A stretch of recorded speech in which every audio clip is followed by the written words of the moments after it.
Hi friends, எல்லோருக்கும் வணக்கம். எல்லோரும் எப்படி இருக்கீங்க? நல்லா இருக்கீங்களா? இன்றைக்கி அந்த கதையோட அடுத்த பகுதி தான் பார்க்க போகிறோம். அதுக்கு முன்னாடி நீங்கள் செய்ய வேண்டிய விஷயம் என்ன அப்படின்னு கேட்டிங்கன்னா, மறக்காமல் நம்ம இந்த சேனலை சப்ஸ்கிரைப் பண்ணிக்கோங்க. கீழே இருக்க பெல் பட்டனையும் கிளிக் பண்ணுங்கள். அப்போ தான் நான் போடுற வீடியோஸ் எல்லாமே உங்களுக்கு உடனுக்குடனே நோட்டிஃபிகேஷன் வரும். ஸோ மறக்காமல் சேனலை சப்ஸ்கிரைப் பண்ணிவிட்டு வீடியோ பாருங்கள் ஃப்ரெண்ட்ஸ். வாங்க நம்ம கதைக்குள்ளே போகலாம்.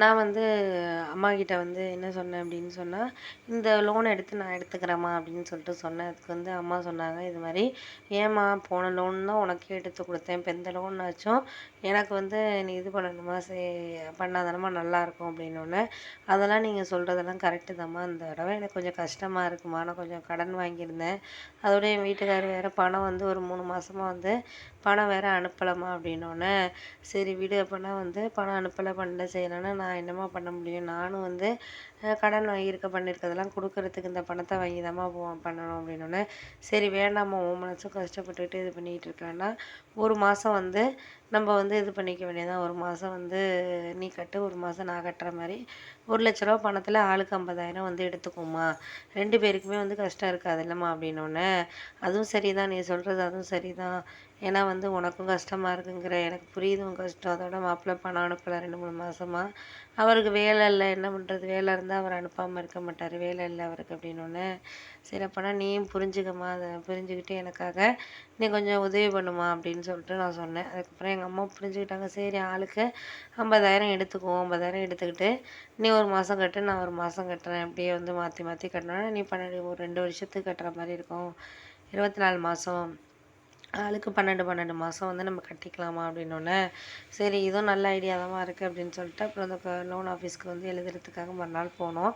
அவங்க வந்து ப்ரூஃப் எல்லாம் என் பேரில் எடுக்கிறதுனால எல்லாம் எடுத்துகிட்டு வர சொல்லியிருந்தாங்க. சரின்னு சொல்லிட்டு நானும் அந்த ப்ரூஃப் எல்லாம் போனதுக்கப்புறம் அதுக்கு அடுத்த நாள் பார்த்திங்கன்னா ரொம்ப ஒரு மாதிரி சந்தோஷமாக இருந்துச்சு. என்ன அப்படின்னா, சில விஷயங்கள் வந்து நம்மளுக்கு கரெக்டான ஒரு வேலை வந்து கிடைக்கிறதுக்காக இருக்கட்டும், அதை தாண்டி வந்து ஒரு சில விஷயங்கள் வந்து நம்மளுக்கு இது பண்ணுறதுக்காக இருக்கட்டும், எதாக இருந்தாலும் வந்து நமக்கு வந்து எந்தெந்த இதில் வந்து நம்ம யோசிக்காமல் முடிவெடுக்கக்கூடாது அப்படிங்கிறதுனால நான் வந்து முடிவெடுத்தேன். சரி பார்த்துக்கலாம், இதுக்கப்புறம் வந்து நம்ம வந்து இந்த பணத்தை வாங்கி கொஞ்சம் கடன் ஒரு 20-30 ரூபா வந்து கடன் இருந்துச்சு, அப்புறம் வந்து ஸ்கூல் ஃபீஸ் கட்டுறது இதெல்லாம் வந்து நம்ம அதிலேயே பார்த்துக்குவோம் பண்ணிக்குவோம் அப்படிங்கிற மாதிரி நினச்சிக்கிட்டு இருந்தேன்.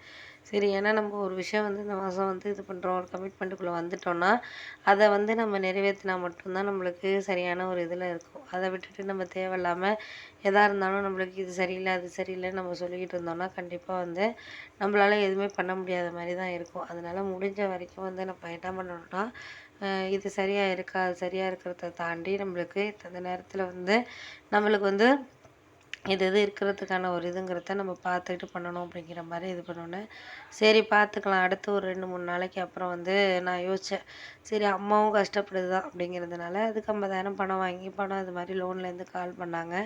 இது மாதிரி உங்களுக்கு 1,00,000 ரூபா லோன் வந்து வந்துருச்சுமா, நீங்கள் நாளைக்கு வந்து இது பண்ணிக்கிறீங்களா அப்படின்னு சொல்லிட்டு கேட்டாங்க. நான் சொன்னேன், இது மாதிரி வந்து நீங்கள் சொல்கிறதெல்லாம் சரி தான் சார் எனக்கு, ஆனால் வந்து லோன் வந்து 1,00,000 ரூபாய வந்து இது பண்ணிக்கங்க, நான் வந்து நாளைக்கு வந்து நீங்கள் அக்கௌண்ட்டில் ஏற்றி விட்டீங்கன்னா நான் நாளைக்கு எடுத்துக்கிறேன் சார் அப்படின்னேன்.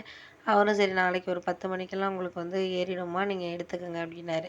சரின்னு சொல்லிட்டு நானும் ரொம்ப சந்தோஷமாக தான் இருந்துச்சு. ஏன் அப்படின்னா, நம்மளுக்கு ஒரு விஷயம் வந்து கிடைக்கிது அப்படின்னா அதை வந்து அடுத்த ஒரு இதுக்கு கொண்டுட்டு போகிறதுக்கான இதுங்கிறது நம்மளுக்கு ஒரு கரெக்டான வேலை வந்து நமக்கு இருந்தால் மட்டும்தான் வந்து நம்மளுக்கு இது பண்ணுற மாதிரி இருக்கும். அதனால வந்து முடிஞ்ச வரைக்கும் நம்மளுக்கு சரியான ஒரு இதில் நம்மளுக்கு இந்த பணத்தை வாங்கி நம்ம ஏதோ ஒரு கடனை கொடுக்குறதுக்குனாச்சும் யூஸ் ஆனால் போதுமா அப்படின்னோடனே, அது உண்மைதான், கடனை கொடுத்து நம்ம ஏதாச்சும் ஒரு நகையே திருப்பிட்டாதாம்மா இப்போதைக்கு நம்மளுக்கு கொஞ்சம் நிம்மதியாக இருக்கும் அப்படின்னோடனே, சரி சரி நீ அதெல்லாம் ஒன்றும் கவலைப்படாத, எதாக இருந்தாலும் நம்ம பார்ப்போம் பண்ணுவோம், இப்போதைக்கு நம்மளுக்கு கொஞ்சம் வந்து சிரமமா இருக்குது, அதனால் முடிஞ்ச வரைக்கும் நமக்கு வந்து ஏதாச்சும் ஒரு முடிவை வந்து எடுப்போம் அப்படிங்கிற மாதிரி சொன்னோன்னே, சரி பார்த்துக்கலாம், இப்போதைக்கு நம்மளுக்கு ஒரு சில விஷயங்கள் வந்து கொஞ்சம் நம்மளுக்கு இது பண்ணுற மாதிரி இருக்குது, அதை வந்து நம்ம முடிஞ்ச வரைக்கும் நம்மளால எது எது முடியுதோ அதை தான் நம்ம வந்து திருப்பி வச்சுக்கிறதுக்கான முடிவை வந்து நம்ம பார்க்கணுமா அப்படின்னோடனே, சரிம்மா நீ சொல்கிறதெல்லாம் கரெக்டுமா, நான் வந்து இப்போதைக்கு வந்து எதையுமே வந்து நான் ஒரு இதாக எடுத்துக்கல, எதாக இருந்தாலும்